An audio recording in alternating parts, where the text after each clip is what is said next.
Agora, doutores, nós vamos começar a analisar a questão 3 da nossa aula de hoje, certo? Uma questão da banca FCC, que também aborda o tema fontes do direito eleitoral.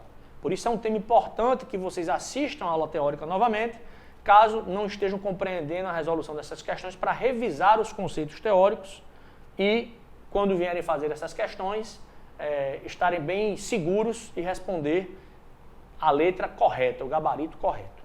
Diz a questão 3, ó, acerca das fontes do direito eleitoral. Aí a alternativa A fala assim: a função normativa da Justiça Eleitoral autoriza que sejam editadas resoluções normativas pelo Tribunal Superior Eleitoral com a finalidade de criar direitos e estabelecer sanções, possibilitando a revogação de leis anteriores que dispunham sobre o mesmo objeto da resolução normativa.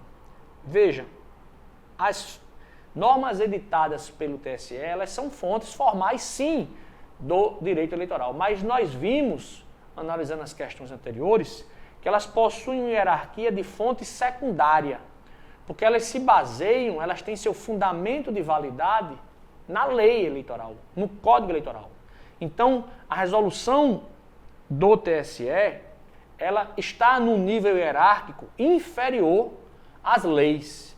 E, nesse sentido, não pode revogar leis.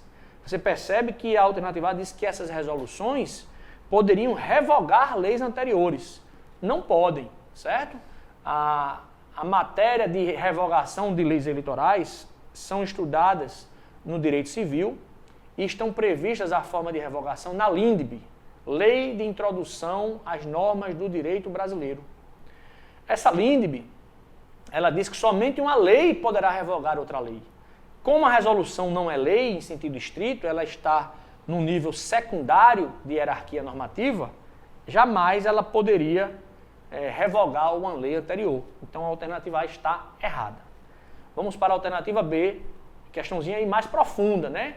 Exigiria de vocês aí um conhecimento interdisciplinar com o direito civil e com as normatizações previstas na LINDB, Lei de Introdução às Normas do Direito Brasileiro. A letra B diz assim, ó. A letra B diz assim: as normas eleitorais devem ser interpretadas em conjunto com o restante do sistema normativo brasileiro. Perfeito.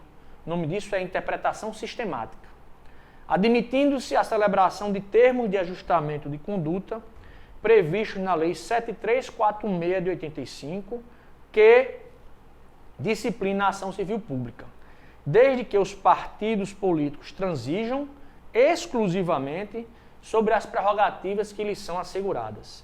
Percebam, meus amigos, as normas de direito eleitoral, quando nós vimos o conceito de direito eleitoral, nós aprendemos que as normas de direito eleitoral são normas de direito público, portanto, visam atender à supremacia do interesse público e, portanto, tratam de questões que são indisponíveis, motivo pelo qual os termos de ajustamento de conduta não são autorizados de serem utilizados no âmbito da Justiça Eleitoral se tratar de limitação de prerrogativas asseguradas pela Constituição e pelas leis eleitorais, por serem essas duas normas principais, fontes do direito eleitoral, normas de direito público. Portanto, não tem direitos possíveis de serem transigidos.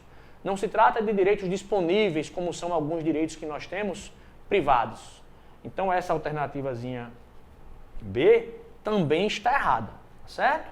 A alternativa C diz o seguinte, ó: o Código Eleitoral define a organização e a competência da Justiça Eleitoral. Beleza.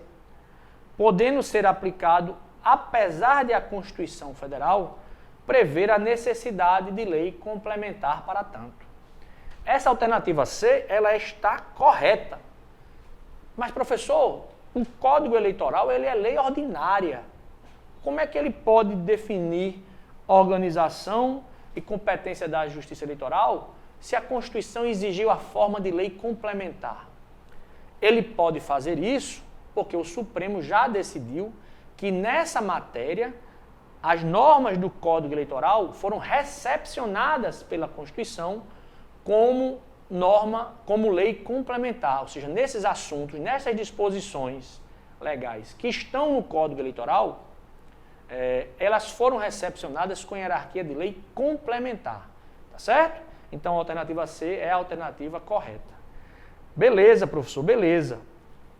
Analisando o erro das alternativas D e da alternativa E, passemos à alternativa D, que diz o seguinte, ó, as resoluções normativas do TSE, as respostas das consultas e as decisões do Tribunal Superior Eleitoral são fontes do direito eleitoral de natureza exclusivamente jurisdicional e aplicáveis apenas a casos concretos dos quais emanam. Está errado, né?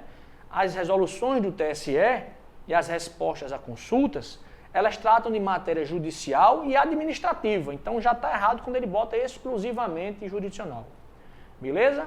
Beleza. E por último, a nossa alternativazinha diz assim, ó, o Código Eleitoral, a Lei das Inelegibilidades, a Lei dos Partidos Políticos, a Lei das Eleições, as resoluções normativas do TSE e as respostas às consultas são fontes do direito eleitoral de mesma estatura, hierarquia e abrangência, podendo ser revogadas umas pelas outras. Nós já aprendemos que as resoluções do TSE têm hierarquia secundária, estão abaixo das leis. Por isso, jamais poderiam revogar disposições das leis. Então, a alternativa E também está errada e, com isso, nós resolvemos a questão 3 nessa nossa aula e a resposta correta é a letra C de casa. Beleza?